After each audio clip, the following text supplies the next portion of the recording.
దేవుని పరిశుద్ధ నామానికి స్తోత్రాలు. ఈ రోజున లూకా సువార్త 12వ అధ్యాయము. ఈ అధ్యాయములో 59 వచనాలున్నాయి.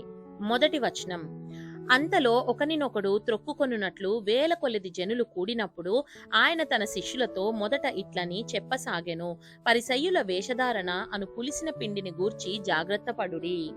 రెండవ వచనం, మరుగైనదేదియు బయలుపరచబడకపోదు, రహస్యమైనదేదియు తెలియబడకపోదు.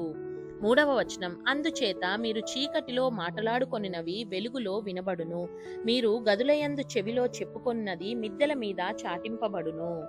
నాలుగవ వచనం, నా స్నేహితులైన మీతో నేను చెప్పునదేమనగా, దేహమును చంపిన తరువాత మరేమియు చేయనేరని వారికి భయపడకుడి. ఐదవ వచనం, ఎవనికి మీరు భయపడవలెనో మీకు తెలియజేయుదును, చంపిన తరువాత నరకములో పడద్రోయ శక్తిగలవానికి భయపడుడి, ఆయనకే భయపడునని మీతో చెప్పుచున్నాను. ఆరవ వచనం, 5 పిచ్చుకలు 2 కాసులకు అమ్మబడును గదా, అయినను వాటిలో ఒకటైనను దేవుని ఎదుట మరువబడదు. ఏడవ వచనం, మీ తల వెంట్రుకలన్నీయు లెక్కింపబడి ఉన్నవి, భయపడకుడి, మీరు అనేకమైన పిచ్చుకల కంటే శ్రేష్ఠులు కారా. ఎనిమిదవ వచనం, మరియు నేను మీతో చెప్పున్నదేమనగా, నన్ను మనుషుల ఎదుట ఒప్పుకొను వాడెవడో మనుష్య కుమారుడు దేవుని దూతల ఎదుట వానిని ఒప్పుకొనును. తొమ్మిదవ వచనం, మనుషుల ఎదుట నన్ను ఎరుగనను వానిని నేనును ఎరుగనని దేవుని దూతల ఎదుట చెప్పుదును. 10వ వచనం, మనుష్య కుమారుని మీద వ్యతిరేకముగా ఒక మాట పలుకువానికి పాప క్షమాపణ కలుగును గాని పరిశుద్ధాత్మను దూషించువానికి క్షమాపణ లేదు.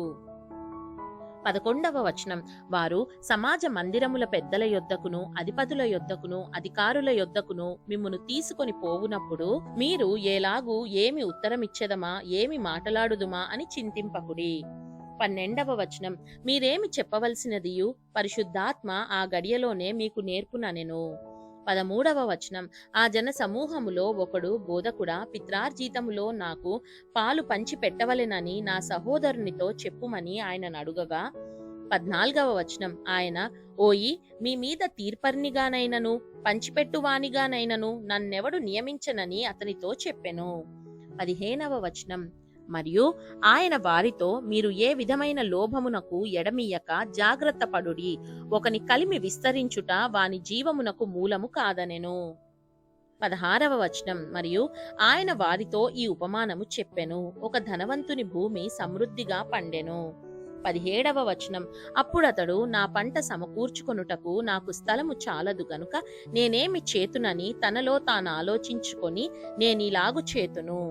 18వ వచనం, నా కొట్లు విప్పి వాటికంటే గొప్పవాటిని కట్టించి అందులో నా ధాన్యమంతటిని నా ఆస్తిని సమకూర్చుకొని. 19వ వచనం, నా ప్రాణముతో, ప్రాణమా, అనేక సంవత్సరములకు విస్తారమైన ఆస్తి నీకు సమకూర్చబడి ఉన్నది, సుఖించుము, తినుము, త్రాగుము, సంతోషించుమని చెప్పుకొందుననుకొనెను. 20వ వచనం, అయితే దేవుడు, వెర్రివాడా, ఈ రాత్రి నీ ప్రాణమును అడుగుచున్నారు, నీవు సిద్ధపరిచినవి ఎవని వగునని అతనితో చెప్పెను. 21వ వచనం, దేవుని ఎడల ధనవంతుడు కాక తన కొరకే సమకూర్చుకొనువాడు అలాగుననే యుండునని చెప్పెను. 22వ వచనం, అంతటా ఆయన తన శిష్యులతో ఇట్లనెను, ఈ హేతువు చేత మీరు ఏమి తిందుమో అని మీ ప్రాణమును గూర్చి అయినను ఏమి ధరించుకొందుమో అని మీ దేహమును గూర్చి అయినను చింతింపకుడి. 23వ వచనం, ఆహారము కంటే ప్రాణమును వస్త్రము కంటే దేహమును గొప్పవి కావా. 24వ వచనం, కాకుల సంగతి విచారించి చూడుడి, అవి విత్తవు, కోయవు, వాటికి గరిసె లేదు, కొట్టు లేదు, అయినను దేవుడు వాటిని పోషించుచున్నాడు, మీరు పక్షుల కంటే ఎంతో శ్రేష్ఠులు. 25వ వచనం, మరియు మీలో ఎవడు చింతించుట వలన తన ఎత్తును మూరెడెక్కువ చేసుకొనగలడు. 26వ వచనం, కాబట్టి అన్నిటికంటే తక్కువైనవి మీ చేత కాకపోతే తక్కిన వాటిని గూర్చి మీరు చింతింపనేలా, పువ్వులేలాగు ఎదుగుచున్నవో ఆలోచించుడి. 27వ వచనం, అవి కష్టపడవు, వడుకవు, అయినను తన సమస్త వైభవముతో కూడిన సొలొమోను సైతము వీటిలో ఒకదాని వలెనైనా అలంకరింపబడలేదని మీతో చెప్పుచున్నాను. 28వ వచనం, నేడు పొలములో ఉండి రేపు పోయిలో వేయబడు అడవి గడ్డిని దేవుడిలాగు అలంకరించిన ఎడల అల్ప విశ్వాసులారా, మీకు మరి ఎంతో నిశ్చయముగా వస్త్రములనిచ్చును.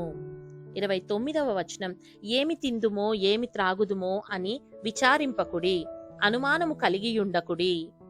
30వ వచనం, ఈ లోకపు జనులు వీటన్నిటినీ వెదుకుదురు, ఇవి మీకు కావలసి ఉన్నవని మీ తండ్రికి తెలియను.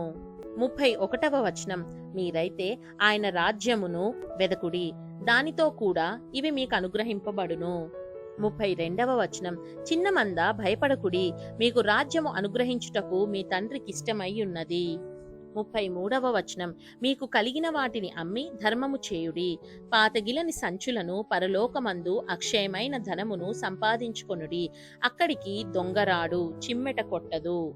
34వ వచనం, మీ ధనం ఎక్కడ ఉండునో అక్కడనే మీ హృదయము ఉండును. 35వ వచనం, మీ నడుములు కట్టుకొనియుండుడి, మీ దీపములు వెలుగుచుండనీయుడి. 36వ వచనం, తన ప్రభువు పెండ్లి విందు నుండి వచ్చి తట్టగానే అతనికి తలుపు తీయుటకు అతడెప్పుడు వచ్చునో అని అతని కొరకు ఎదురుచూచు మనుషుల వలె ఉండుడి. 37వ వచనం, ప్రభువు వచ్చి ఏ దాసులు మెలకువగా ఉండుట కనుగొనునో ఆ దాసులు ధన్యులు, అతడు నడుము కట్టుకొని వారిని భోజన పంక్తిని కూర్చుండబెట్టి తానే వచ్చి వారికి ఉపచారము చేయునని మీతో నిశ్చయముగా చెప్పుచున్నాను. 38వ వచనం, మరియు అతడు 2వ జామున వచ్చినను 3వ జామున వచ్చినను ఏ దాసులు మెలకువగా ఉండుట కనుగొనునో ఆ దాసులు ధన్యులు. 39వ వచనం, దొంగ ఏ గడియను వచ్చినో ఇంటి యజమానునికి తెలిసిన ఎడల అతడు మెలకువగా ఉండి తన ఇంటికి కన్నము వెయ్యనీయడని తెలుసుకొనుడి.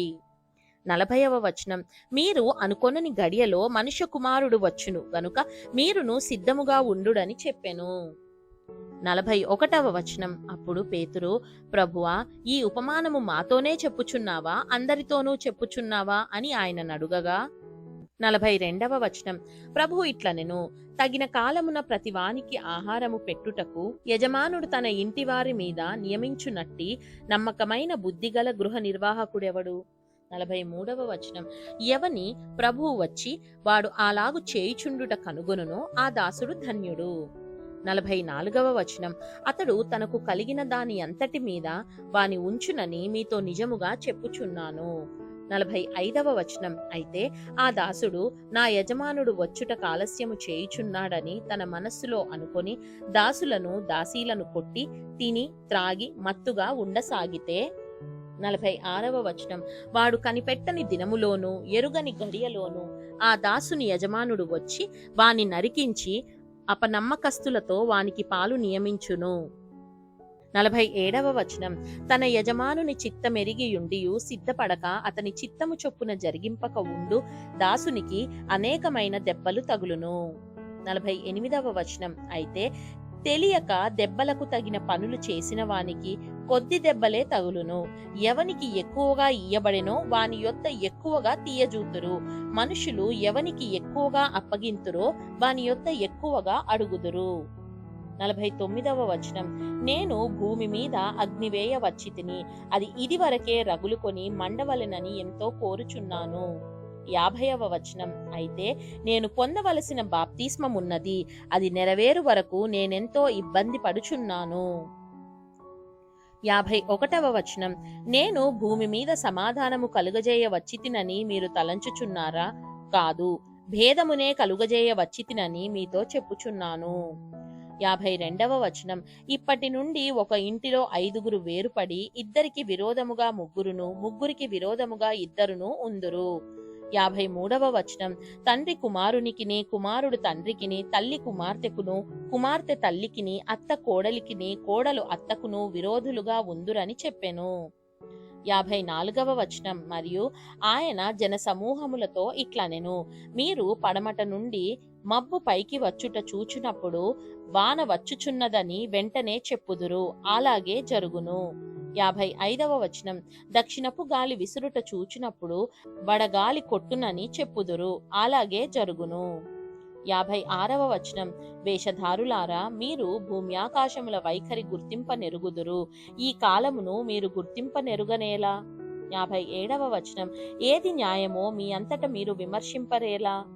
58వ వచనం, వాదించు వానితో కూడా అధికారి యొద్దకు నీవు వెళ్ళుచుండగా అతని చేతి నుండి తప్పించుకొనుటకు త్రోవలోనే ప్రయత్నము చేయుము.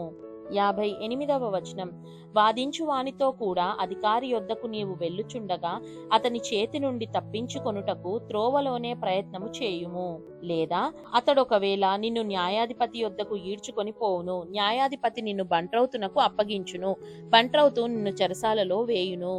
59వ వచనం, నీవు కడపటి కాసు చెల్లించు వరకు వెలుపలికి రానే రావని నీతో చెప్పుచున్నానెను. దేవుడు చదవబడిన పరిశుద్ధ వాక్యాన్ని మనందరి వినికిడిలో దీవించి మనల్ని ఆశీర్వదించునుగాక. ఆమేన్.